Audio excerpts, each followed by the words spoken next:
우리나라 저출생 문제와 지역 소멸 위기 속에서 평일 비어있는 종교시설을 아동 돌봄시설로 활용하자는 방안이 본격적으로 논의되고 있습니다. 지난 1일에는 국회에서 관련 법안 개정을 위한 토론회가 열려 입법 논의가 가속화되고 있는데요. 법제화 과정에서 종교계와 정책 입안자들이 준비해야 할 사항은 무엇인지를 취재했습니다. 이현지 기자입니다. 지난 1일 국회에서 종교시설을 활용한 아동 돌봄 방안을 주제로 토론회가 열렸습니다. 이날 토론회에서는 관련 입법화의 필요성과 함께 전문가들의 다양한 의견이 오갔습니다. 전문가들은 정부의 저출생 극복 목표와 보육 인프라 확충이라는 목표를 실현하기 위해 종교시설은 현실적 대안이 될 수 있다고 공감했습니다.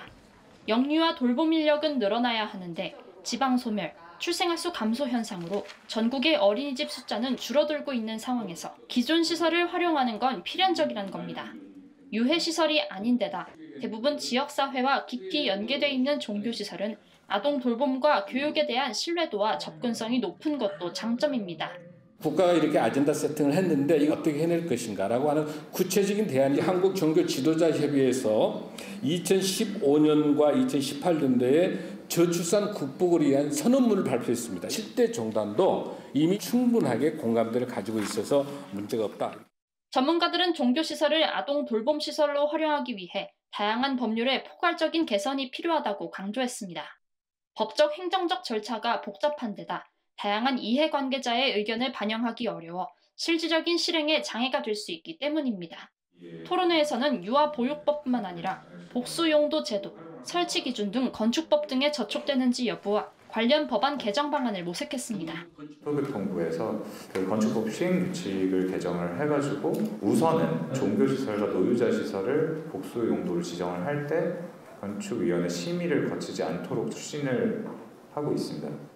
인구 감소 지역 특별법을 활용해 돌봄시설이 시급한 소멸 위기 지역부터 우선 시행을 하자는 제안도 나왔습니다. 저희 지역구가 인구 소멸 지역이에요. 종교시설 활용을 하는 이런 법안이 통과가 되면 저희 지역구 같은 경우에 제일 혜택이 되지 않나. 특별법의 지위를 가져서 법 체계상 타법에 우선해서 적용을 시킬 수 있는 이점도 일단 있고 인구 감소 지역부터 시작한다라는 생각으로 종교시설을 이용해 저출생 극복을 한 해외 사례를 검토하는 과정도 중요할 전망입니다.